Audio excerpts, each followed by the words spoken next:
Welcome to Let's Go Dad and Happy Easter. In this video, I'll share my 5 tips for a successful foster family vacation. Thanks for watching. 1, 2, 3. Let's go.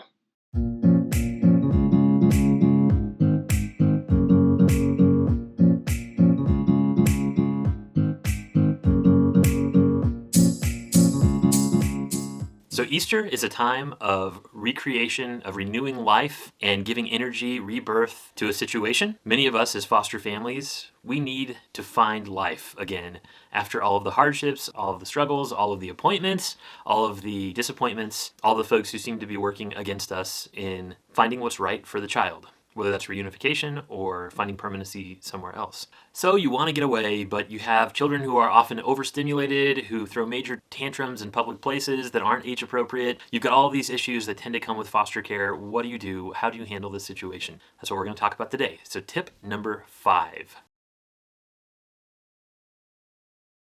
First off, this has to be said, make sure you have contacted the child's worker ahead of time. Often there are forms that need to be signed. Sometimes even the judge needs to sign off on something for the child to go on vacation.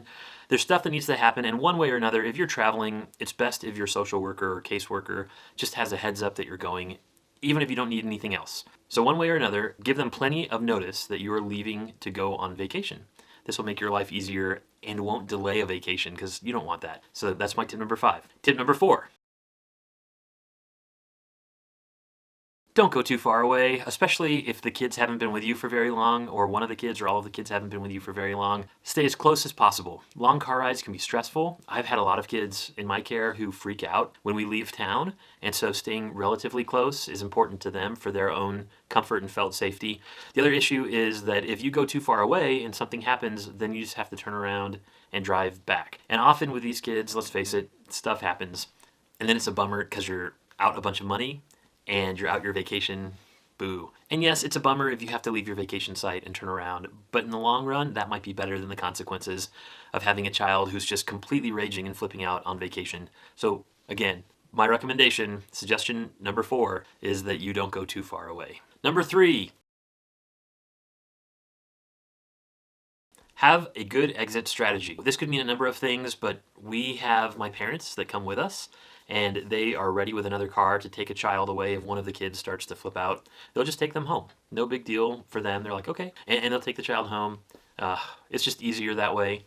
But if you don't have family that are going with you on vacation, have another foster family that's on call for respite for the weekend. Have a relative, have someone else who would be able to jump in and take over for you if suddenly your vacation has to come to an end. Because it's better for just one kid to go home than for your whole family to be disrupted on their vacation. It's also a bad message to that child that they have that kind of power. Number 2,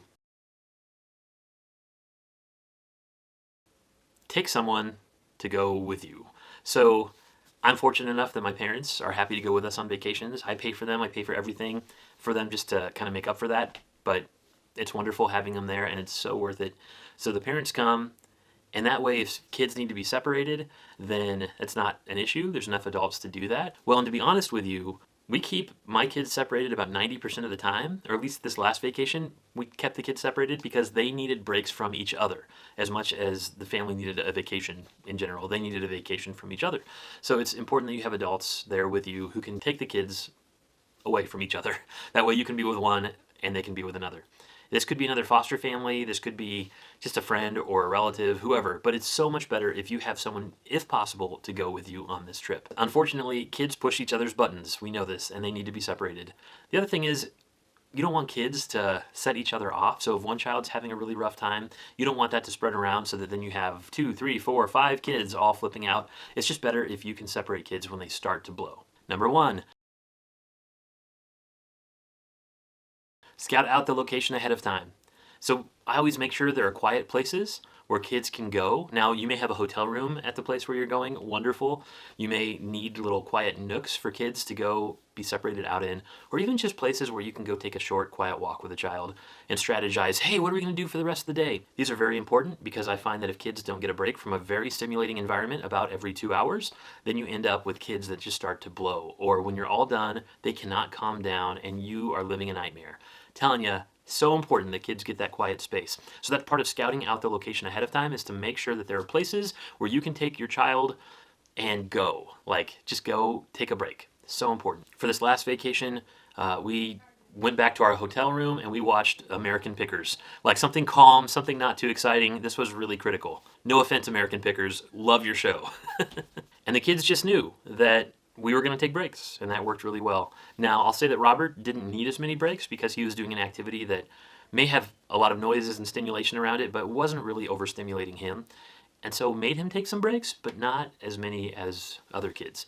Well, I hope you got something out of this. We sure love making these videos, and I hope that you have a wonderful Easter. Remember, this is a time of new life, new birth for your family, and I'll throw in an added tip. Find space for yourself on vacation. It was so nice to have my parents who could take the kids for a little while and let me just breathe and find a space to relax. Now, granted, that didn't happen a lot on vacation because I was needed most of the time, but there were some times when I was able to run out. There were some times when I was able to go find a space by myself and just breathe, just relax for a while, and that was life-giving. Celebrate Easter. Find some space in your life to renew, to refresh, to be resurrected and made whole. Happy Easter, and thanks for watching.